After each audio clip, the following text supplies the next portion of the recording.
This is a clip from the Red Cow Arcade podcast. Did you see that Elon Musk last week tweeted? I don't follow Elon Musk on Twitter, but Facebook wants to show me every article about like every like kind of troll move that he makes. And he tweeted this cool clip of Bill Gates as a guest on Letterman in like 94. And Letterman's like, what's the internet anyway?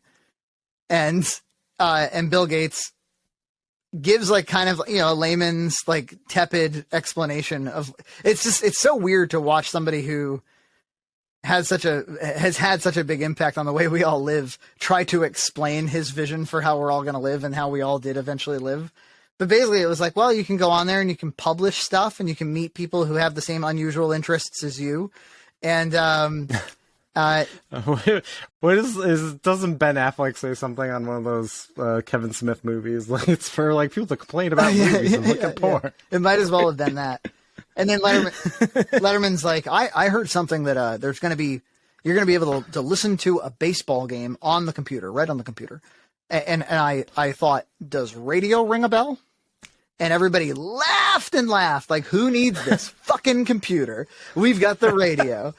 And like Bill Gates tries to like laugh along. He's like, yeah. And he goes, well, there's one little difference. And it's not a huge, it's not a huge difference. He goes, you'll be able to re-listen to or you'll be able to listen to the baseball game anytime you want. And he's like, oh, have you heard of a tape recorder? And everybody laughed and laughed and laughed. And what a fucking idiot Bill Gates is. We all already have tape recorders. We don't need the computer. And it made me think, I think a lot of times, obviously I love comedy. I love laughing. I love making jokes. I love making comedy shows. And I'm a very big defender of comedy. And I don't want, I always err on the side of like, let's defend comedy. But comedy often gets a good rap, I think, for representing the truth. Like, it cuts through bullshit. It cuts through lies. Like, it says the thing that nobody wants to say, but everybody thinks, or, it reveals the truth. And I think sometimes the cleverness of comedy can actually be pretty deceitful. Like, it can kind of like, it can equivocate things that shouldn't be equivocated, or it can, there's cheap laughs, obviously. And like, I feel like that was a circumstance, him being like, have you ever heard of a radio before? That was like, well, you're using comedy to refuse to see to see differences in things. It's interesting. I feel the same way about, people laughing about NFTs right now, Yeah. Like, whereas it's like, oh, you own a picture on the computer. I think it's going to be the same thing. Right. Where 10 years from now, I'll be like, I can't believe a late host, whatever, just said NFTs are like horseshit, because I think it's where we're going. They want to be like, don't you know by now that these kind of bizarre nerds change the world all the time? Like, yeah. They're very, very obsessive, they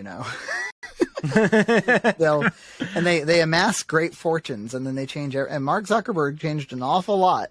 Oh yeah. But I thought that was a cool clip to see, and it's but also somewhat frightening. I don't know.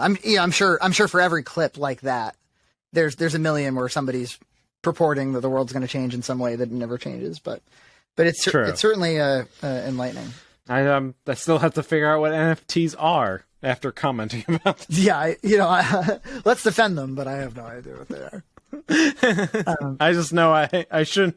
After watching Bill Gates defend the internet in the 90s, I probably shouldn't. Like, I better go find out what those are. I don't want to be a laughing stock like David Letterman is. That douche. Subscribe to Red Cow Entertainment on Patreon for full episodes every other week.